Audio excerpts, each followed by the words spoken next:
Good morning. So this is that funky week that I was telling you about, that short week here in the States, the 3 days before Thanksgiving. And I want to make really certain that you understand how important it is to make the most of these 3 days. This is hard because most salespeople that I know of, myself included, we work really well in a chaotic environment. Like, man, bring it on. I've got these rush orders and I've got this meeting I've got to prepare for, and then there's stuff going on, then I've got a soccer game I got to get to for the kids, and man, we love that stuff. But when it gets quiet, we just flounder. It's awful, just awful.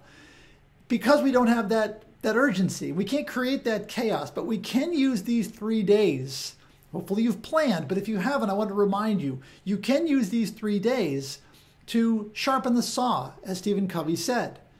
So first of all, I think what I would do is don't make any assumptions that no one wants to hear from you this week. I'm not giving you permission to not make sales calls. In fact, you should make sales calls because your competitors, those who aren't listening to these sales tips, are assuming that no one wants to hear from them this week. So start off by making the calls. Second, take a look back. Look amongst your emails. I promise you there are some pearls in there. There's some opportunities that you've run past. You're waiting for somebody to get back to you and you say, oh yeah, I forgot about that. Circle back. Number 3, I would say you want to increase your efficiency. Go watch some YouTube videos on how to use LinkedIn. Read up, or perhaps there's some tutorials on how to make better use of your CRM. Maybe you want to learn about a particular product that you offer but truly don't understand.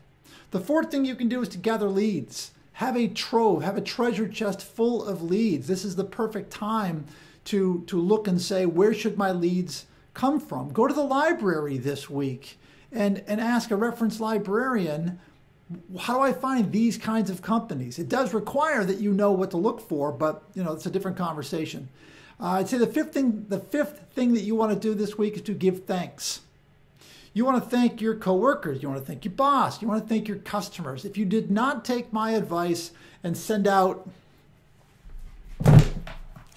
Thanksgiving cards, then pick up the phone and call and say, hey, I really appreciate your business. I hope you have a happy and healthy few days off. This is a good use of this time. And there's a 3-week sprint to the finish coming, and you need to get ready for it. So take these 3 weeks, make the most of them, and ask yourself that question during the day. What's the best use of my time right now? This is a special week. I want to make sure you're prepared. And my friends, have a happy Thanksgiving, healthy Thanksgiving, and give blessings for all that we have. My family reaches out to your family and all the Farkaberries, and a picture I'll show you in a second that was on my Thanksgiving card. Wish you well. Thank you.